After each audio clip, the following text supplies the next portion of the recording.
I think going into a game like this, technically it's meaningless, but there's a lot on the line.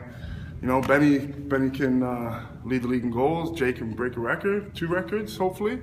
And you don't want to have a bad game going in the playoffs. You want a good taste in your mouth. And I think the big thing is just limit the mistakes and just kind of try to play a smart, clean game. Don't want any bad habits going into next week. Your new goalie coach seems to be taking credit for this. Wags? Yeah. Takes credit for a lot of things. I think life in general. He says he's the team good luck charm. You buy it? Yeah. He's good to have around. He's real loose. He's a good goalie. I don't know why he retired, but he's a phenomenal team guy to say the least. Everything has been going pretty well offensively and defensively these last few weeks during the winning streak. What's on defense jumped out at you as I think on defense we're more patient. I think we're doing what coach wants which is pressure the ball a little bit more and make it tough on them. But we're not as scrambly.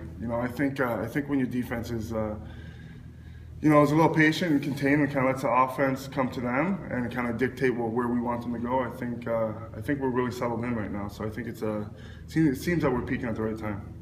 Since we won't get to talk to you before Friday, next week's playoff game, obviously Rochester now is next. You know that at least. Yeah, it's official. You got a couple things for motivation. One was last year's game where one goal in the mini game and overtime was the difference, which most of the guys remember, I'm sure, and then the regular season this year. So, what bit of extra motivation here? Yeah, I think if we were to beat any team, it would be extra special to beat them, especially they're the reigning champs. So if you want to win, you want to win and be the best. You got to beat the best. So there's not going to be any surprise between us 2 teams. We played each other enough this year.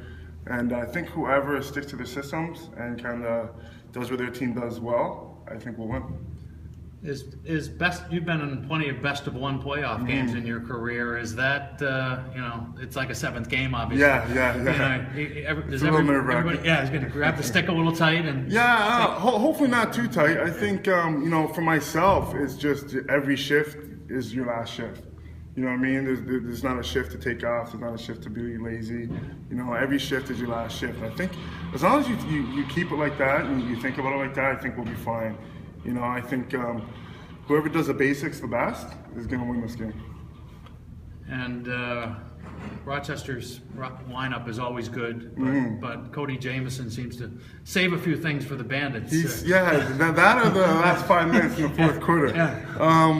Cody's Cody. He's the best player in the world, and I don't know if he decides to turn it on when he does, or if that's just how it happens. Him, it's just play every shift and kind of I think what we have to do, the one thing we have to do a little bit better than we have previous is the last 5 minutes, 10 minutes of the game. Guys need to recognize where Cody's on the floor. Even if he doesn't have any goals by that point, he could just be waiting for that moment to shine. So, I think that's something that we'll definitely, hopefully, pay attention to. Okay.